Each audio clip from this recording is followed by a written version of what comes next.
Good morning, Oklahoma BPA. I'm super excited to be representing Oklahoma BPA on our national Ceac group. And today we're going to talk about how to discover your purpose through some of the various competitive events and some of the changes that we had in some of those events, as well as a couple of additions for the new membership year. So starting out, if you didn't know, our competitive events program is called the Workplace Assessment Program, and we're just going to go over some updates that we've adopted over the last year or so with all of you so that you can be informed for the next year. Giving this presentation today, we have Amy McClure from Northwest Technology Center in Fairview. We have myself, which is Jonathan Gervasi, and I'm from Canadian Valley Technology Center in Chickasha. And then we also have Athena Frank from Central Technology Center in Drumright.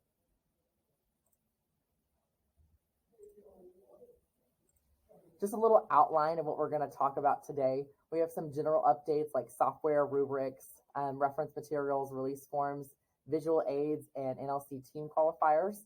Then we'll go over each of the middle level, secondary, and post-secondary events from 100 to 900, some general event updates, pre-qualified events, and some resources that might help you throughout the year.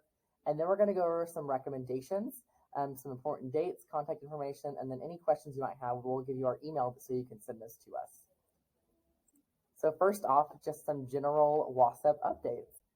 Some general runs that we have for this year is we're sticking with Microsoft Office 2019, but we've moved those technical and presentation points from their separate part in the rubric, and now they're only one complete part for each student. So there are no separate rubrics for technical or presentations. Our spec rubrics have been removed from all events. Like I said, those have been moved up. So there's only one rubric per event. Reference materials statement has been added to the events that basically says whether you're allowed to use reference materials or not and what those materials can be and cannot be, like prior tests. And there's another statement regarding props and visual aids that just gives advisors and students a better idea of what is allowed for contest and what is not allowed, just giving a better definition of what is considered a proper visual aid. And lastly, for the National Leadership Conference, state team qualifiers has increased to 3. So the top 3 teams in events are eligible to compete at the national level. Now moving on to middle level events and some of their updates. First off, we have 990, which is HR Exploration, was adopted as a full event from pilot status. We've also developed a completely new event that's in pilot this year for the 900s, which is visual design team, similar to what we have in secondary and post-secondary. 985, just like we'll talk about later, has been our presentation events have had a little bit of a name change, and that has been renamed to presentation team. 925 has been renamed to just simply word processing. And lastly, 950, which is has also been renamed to video production team. Now talking about some pre-qualified events for middle level. For 900 financial literacy, it'll be the top 20 objective test scores. And then the top 12 pre-qualified and the following events will also advance, which is digital game design team, graphic design promotion, intro to video production, website design team, visual design team pilot, prepared speech, which is only state as a pre-qualified event, presentation team, which is again only a state pre-qualifier, human resource exploration, and then of course our Oklahoma specialty event, the OKBPA promotional video event. All of those will be pre-qualified. Moving on to resources for the Oklahoma Middle WSAP, we have event guidelines in the index. We also have state deadlines on page 9, some general pre-submission guidelines on page 10, some cloud storage and file sharing, especially if you have events that require you to upload video or pictures in some form, especially for pre-judged competitions or pre-submitted competitions, Page 14 will give you a lot of information of that. And then lastly, we have events at a glance that will give you a whole lot of information that you can get at a quick glance, hence the name, to know whether it's pre-submitted, whether it's pre-judged, whether you have to submit any kind of documentation, whether you're expected to bring props. All of those things you can find in the WSAP, but of course we wanted to give you a quick glance at what you need to know for those events. Newly added this year, we also have a couple things about how many people can be in teams for those events, and then of course the qualifiers that go into nationals. Next, we have Athena, who's going to cover secondary and post-secondary event updates, and she's going to take the lead from here. On to you, Athena. So now it's time to start looking at some of those specific changes we've had this year for our secondary and our post-secondary events. So let's just go ahead and jump in and look at those 100s, those finance events. There's only been a couple of changes for the finance events, and that regards events number 140, federal income tax, and 170, financial audit. Both of those events have been removed, so you won't see them this year as an option for your students to compete in, and that's just simply because of lack of participation numbers in the past. Looking at our 200 business administration events, we do have a couple of changes, but really those changes involve changes at the national level. And specifically, we're looking at 3 events. So event number 200, fundamental word processing, 205, advanced word processing, and 230, fundamental spreadsheet events now have some associated certification exams at nationals. So you'll see that event number 200, word processing, the fundamental version, is going to now be expected to have the precision exams, word processing certification at nationals.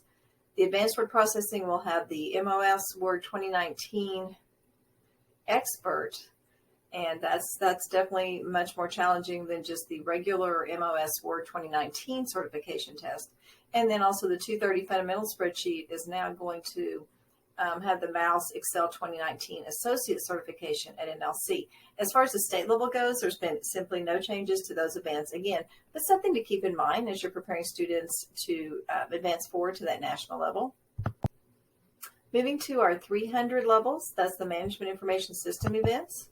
All of the changes this year involve programming. So there's a new sentence that's been added to the event pages for our programming events, and that line simply says that a USB Type A capable laptop is required. So make sure that your students do have access to a USB Type A laptop that they will be expected to bring with them at both state and should they advance to nationals for events number 330, 335, 340, and 355. It's also pretty exciting to note that Python programming, event number 355, was so popular when it was piloted the last 2 years that it has now been adopted as a full-time event. So hopefully kudos to your students if they competed in this event because they were part of that being adopted as a full-time event. Moving on to the 400s, our digital communication and design. Always a popular area for our students.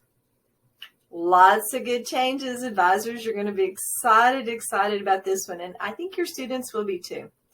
For years and years, the 410 graphic design promotion event topic has been consistently to create promotional materials for the next or upcoming National Leadership Conference for BPA. Well, no more. That has now been changed based on our recommendation systems from advisors just like you. The topic has now been changed, and it will be changed moving forward every year. So please make sure your students know this, especially if they've competed in this event or you've competed in this event in the past. For example, the topic this year, which can be found on page 97 in our Oklahoma WSAP guidelines, states that you've been hired by a local video game company called Games R Us to create promotional materials for an upcoming conference. You will need to design a skin that will work on a phone, a computer, and a sticker for water bottles. And it says that you can choose the phone and computer skin models you would like to design for, and your designs must follow the same theme, but cannot be the same for all 3 products. So again, I know I'm pretty excited that we're going to see a lot more creativity maybe than we've had in the past, but please make sure your students know they are going to have a whole different topic to address this year and moving forward for the 410 graphic design promotion event. Looking at our 450 podcast promotion team and 455 user experience design team using Adobe XD. Those events were both successfully piloted and are now full-time events. They were adopted at the summer conference. At 460, visual design team is a brand new event. Oh my goodness, this is also going to be something your students are going to want to get involved in, especially students that like to get their feet wet as a member of a team. The 460 visual design team topic, which can be found on page 142 in the Oklahoma WSAPs, has to do with designing promotional components for a new up-and-coming E-rated video game. The team must create a minimum of 4 items, and one must include the video game case cover, front, back, and spine.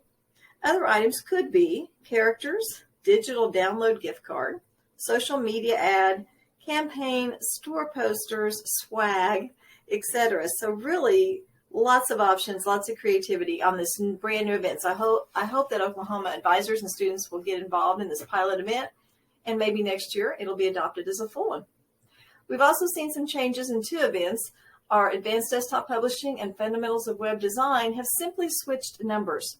No other changes. They've just simply switched numbers from 415 to 405 and 405 to 415. So if you're looking for them, that's where they are. They're just a couple of spaces different than where they've always been. Moving to our 500s, which are management, marketing, and human resources events. Again, other popular areas. I think advisors are going to be really excited about this first change, and that involves the 505 Entrepreneurship event. For as long as I've been around, this event has always had a 15-page, single-spaced business plan that was submitted for technical judging. And I think that 15 pages sometimes kind of maybe made students reconsider just simply due to time to meet those pre-submission deadlines. And now that's been reduced by a third. So the page limit, the maximum, has now gone from 15 down to 10 pages. So make sure your students are condensing that information and really getting to the heart of the matter if they're going to compete in this event and meet those pre-submission deadlines. I know I'm going to be excited if I have students compete in this event because it's a third less proofreading on my part. So hopefully you're as excited about this change as I am. There's also been a couple of naming changes, specifically regarding our presentation events, 555 and 560. The only change has been the word management has been removed from both of those events. Formerly, 555 was presentation management individual, and 560 was presentation management team. I think there was a little bit of confusion with the word management when really they're just 2 presentation events, either a single student doing it or a team of 2 to 4 members on the team event. There's also been a change on 590. 590 previously was Business Meeting Management Concepts Open, and that has now been changed to really more correctly align with the competencies for this event. I think it was maybe a little distracting looking at business meeting versus meeting and event planning. There are a lot of event planning questions and competencies that align with this event, so hopefully this change will also attract your students to consider taking this open event. Looking at our 600s Health Administration, the only changes, and I think they're pretty exciting ones, are that the 3 events listed on the page, 605, Health Admin and Medical Billing, Health Leadership, Special Topics, which is 615, and number 690, Midterm Concepts Open, have all been adopted. They were piloted for the last couple of years, and due to overwhelming demand and interest, those have now been adopted full-time. And that concludes our updates to our secondary and post-secondary level events.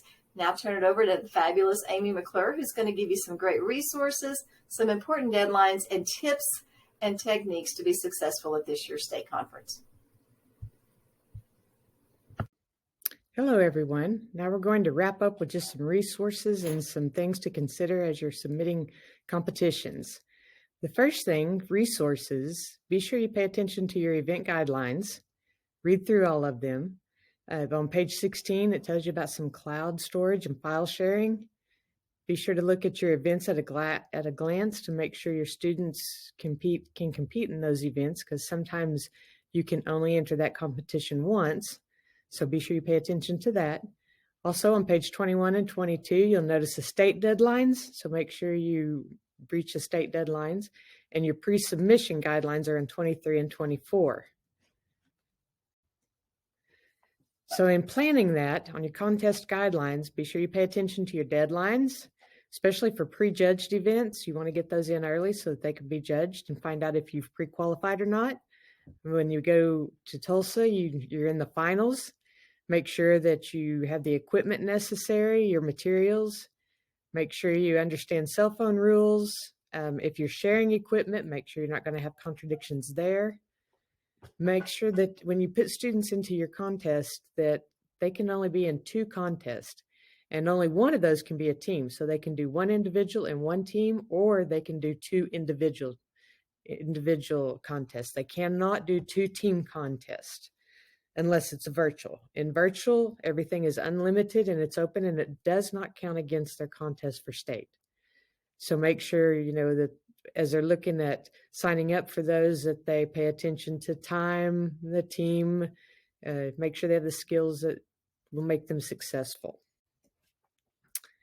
Preparation. We have past contests out there. You can get ideas from former competitors. You can look at Google.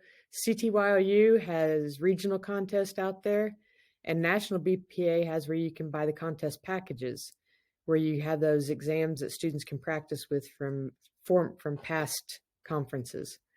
Project management, have them create and use a checklist. Assign their team members. Each one has their own responsibility.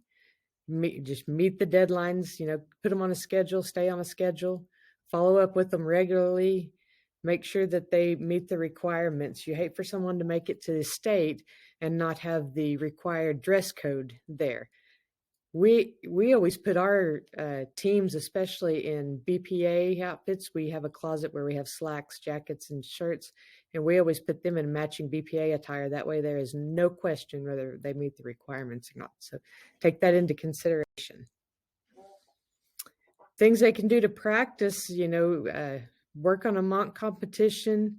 Make sure they're timing their event, because you don't want to go over time, but you don't want to go under too far either. Practice some judges' questions. Have some other people around school come up with judges' questions for the students. In PowerPoint 365, they have a rehearse with coach feature. And what you do is in PowerPoint, you go in there, and once you've created your presentation, it's on the slideshow tab. So you go to and you select the rehearse with coach, and it will rehearse. It would assist with speaking there. You select the get started on the lower right, but one of the things it does, it helps them with pacing, the inclusive language. It'll let them know if they accidentally slip and use some profanity. It'll tell them if they're using filler words, and then it'll tell them if they're just reading the slides to them or not. So it is a very useful tool for the students to use so that they can see what they look like while they're doing that. You can use a video recorder and record it, and then have the student and other students help critique it, and make sure they do a full dress rehearsal. That just get them comfortable in what they're going to be wearing when they stand up there. Let's see if there we go. Okay, so the objective test and applications are on the bpaok.org. Under the compete section.